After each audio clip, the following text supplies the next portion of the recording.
నమస్తే. పార్టీ మారినటువంటి 10 మంది ఎమ్మెల్యేలు ఏదో అంటారు కదా ఊళ్ళల్లో, గుడ్డొచ్చి సేనలో పడ్డట్టు పిచ్చోడి చేతిలో రాయి ఇవన్నీ ఉంటాయి కదా. అధికారం కోసం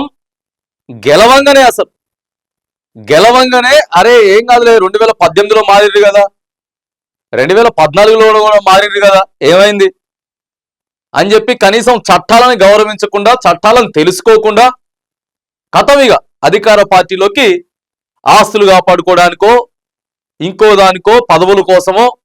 వీళ్ళు చెప్పింది మాత్రం అభివృద్ధి కోసం, నియోజకవర్గ అభివృద్ధి కోసం పార్టీ మారుతున్నాం అని చెప్పి మారిన వాళ్ళకి ఈ రోజు ఏం చెప్పింది తెలుసా? సుప్రీంకోర్టు వార్షికోత్సవ శుభాకాంక్షలు చెప్పింది. పార్టీ మారి సంవత్సరం అయ్యారు కదా మీరు, అంటే రాజ్యాంగాన్ని ఉల్లంఘించి మీరు సంవత్సరం అయిందని చెప్పి శుభాకాంక్షలు చెప్పింది. అలా అది పరిస్థితి, మామూలుగా కాదు. ఇక సుప్రీంకోర్టు చాలా సీరియస్ అయింది. తెలంగాణ అసెంబ్లీ స్పీకర్ మీద చాలా సీరియస్ అయింది. మీకు కేసు వచ్చిన తర్వాత కనీసం మీరు యాక్షన్ కూడా తీసుకోలేదు. మీరు అనర్హత వేటు వేస్తారా వెయ్యరా అనే విషయాన్ని పక్కగా పెడితే కనీసం నోటీసులైనా పంపరా? మీ మీద పలానా కేసు పడింది అని చెప్పి కనీసం నోటీసులు కూడా పంపించినటువంటి ప్రయత్నం చేసిర్రు. స్పీకర్ అనేటటువంటి పదవి ఇగో రాజ్యాంగంలో రాసున్నది, రాజ్యాంగబద్ధంగా స్పీకర్ పనిచేయాలి. అంతేగాని మీరు ప్రభుత్వానికి లోబడి ఇష్టానుసారంగా వ్యవహరించడం ఎంతవరకు కరెక్ట్ అని చెప్పి ఈ రోజు సుప్రీంకోర్టు తెలంగాణ అసెంబ్లీ స్పీకర్ మీద సీరియస్ అయింది.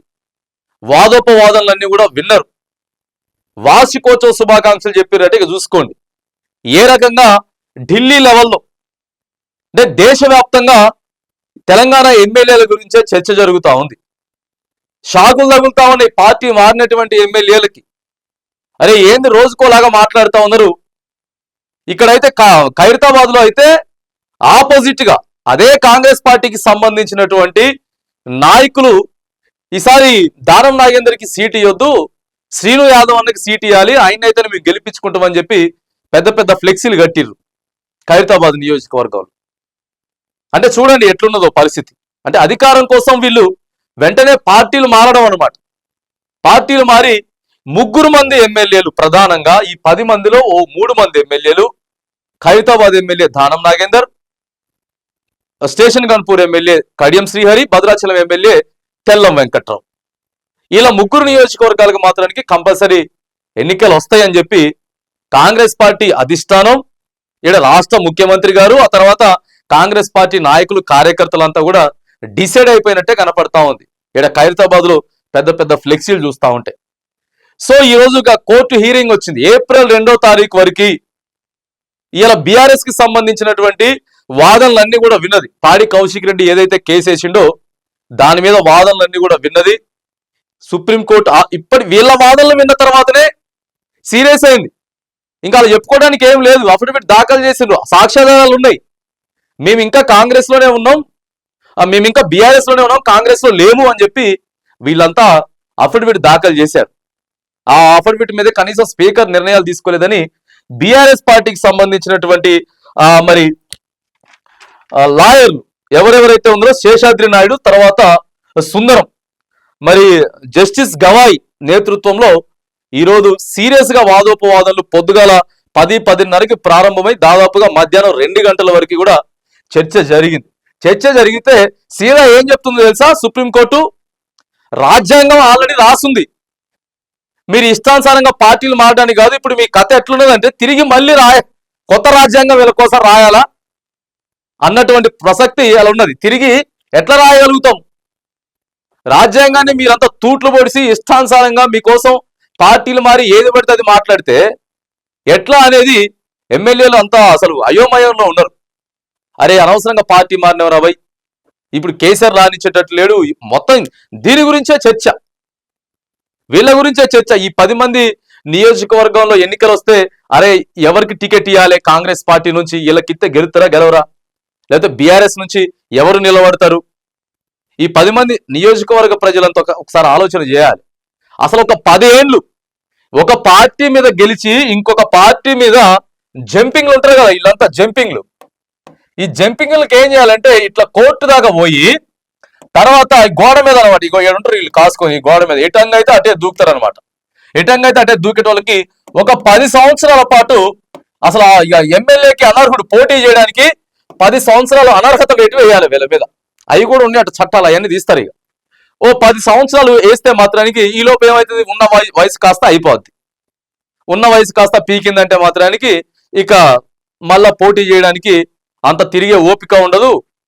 సో ఏముండదు కాబట్టి ఎల్ల గెలిస్తే అందులోనే ఉండిపోయేటటువంటిది ఆస్కారం చేయాలి. అప్పుడు కేసీఆర్ చేసిండంటే ఆ బాజాప్తా ఏం చేసిండు, టక టక టక టక 2/3కి చనిపోయినటువంటి మెజారిటీని మొత్తాన్ని లాక్కొచ్చినటువంటి పరిస్థితి. మీరు చిన్నగోకలు చేస్తే ఆ చట్టాలు ముందే తెలుసుకున్నది బీఆర్ఎస్ పార్టీ, పోయి కేసు వేసింది. ఇవాళ అంతా ఆగమాగం ఉన్నది పరిస్థితి. ఇక ప్రధానంగా ధర్మాసనం మాత్రానికి ఇవాళ క్లియర్ గా ఉన్నటువంటి చట్టాలని మార్చలేము, రాజ్యాంగానికి తూట్లు పొడుస్తా ఉన్నారు, రాజ్యాంగ విరుద్ధంగా 10 మంది ఎమ్మెల్యేలు ఇలా పాల్పడ్డరు, తిరిగి మళ్ళీ మనం కొత్త రాజ్యాంగాన్ని ఏం రాయలేం, ఖచ్చితంగా ఎవరైనా సరే రాజ్యాంగాన్ని పాటించాల్సిందే అని చెప్పి క్లియర్ గా స్పీకర్ మీద మాత్రానికి చాలా సీరియస్ అయ్యారట. కనీసం నోటీసులు కూడా ఇవ్వలేదు. ఒక టైం అంటూ ఉండదా, దేనికైనా సరే ఒక నిర్దిష్ట టైం ఉంటది. టైమే లేదా అంటే ఈ 5 సంవత్సరాలు పొడిగించుకుంటా పోతారా, ఒక నిర్దిష్ట కాలం అనేది లేదా అని చెప్పి 2వ తారీఖు, ఇది ఏప్రిల్ 2వ తారీఖు మరి ప్రభుత్వానికి సంబంధించినటువంటి లేకపోతే ఈ 10 మంది ఎమ్మెల్యేలు అఫిడవిట్లు దాఖలు చేసుకున్నారు కదా, అదంతా కూడా ఏప్రిల్ 2వ తారీఖు వాదనలు వినబోయి తర్వాత ఒక డిసిషన్ తీసుకోబోతా ఉన్నారు. మాక్సిమం మరి ఇక ఏప్రిల్ 2 అనేది మాత్రానికి ఫైనల్ గానే దీన్ని తీసుకునేటటువంటి ఆస్కారం అయితే ఉంది అని చెప్పేసి చెప్తా ఉన్నారు. మరి చూడాలి ఇక ఏప్రిల్ 2వ తారీఖు ఏం జరగబోతా ఉంది. సో ఇక్కడ మాత్రం ఒక కన్ఫర్మేషన్ అయితే చేసుకోవచ్చట. మాక్సిమం ఒక 2-3 నియోజకవర్గాలకైనా సరే తీర్పు ఇచ్చేటటువంటి అవకాశం, అంటే ఆ ఎమ్మెల్యేల మీద అనర్హత వేటు వేసేటటువంటి ప్రయత్నం, అంటే దాదాపుగా ఇప్పుడు 2 వారాలు గడువు ఇచ్చినట్టు. ఈరోజు 25వ తారీఖు కాబట్టి 2 వారాలు కూడా కాదు, ఒక వారమే. సో క్లియర్ గా వారమే గడువు ఇచ్చింది. వారంలోగా ఖచ్చితంగా, ఎందుకంటే ముందు కూడా ఒక 2 రోజులు సెలవులు ఉన్నాయి, వీళ్ళు మళ్ళీ అప్లై చేయాలన్నా ఇదంతా కుదరదు కాబట్టి ప్రభుత్వం తరపున ఇక మాక్సిమం ఈ 10 మంది ఎమ్మెల్యేలు అంటే ప్రస్తుతం కాంగ్రెస్ ప్రభుత్వం వీళ్ళ మీద ఫైట్ చేస్తూ ఉంటది. సో సీనియర్ అడ్వకేట్లను పెట్టుకొని సో వాళ్ళంతా కూడా వాళ్ళ వాదనలు వినిపించబోతా ఉన్నారు. ఈ రోజు మాత్రానికి బీఆర్ఎస్ తరపున వాదనలు 2 లాయర్లు కూడా వినిపించారు. సో ఇదంతా మాత్రానికి రాజ్యాంగానికి విరుద్ధంగానే జరుగుతా ఉంది కాబట్టి మరి ఖచ్చితంగా ఈ ఎమ్మెల్యేల మీద ఏదో ఒక నిర్ణయం అయితే తీసుకోబోతా ఉన్నారు. వరుస శాఖలు అనమాట. వీళ్ళకి పార్టీ మారిన దగ్గర నుంచి కూడా ప్రశాంతత లేనేలేదు. అటు కాంగ్రెస్ మారిందనే కానీ ఏం లేదు ప్రయోజనం.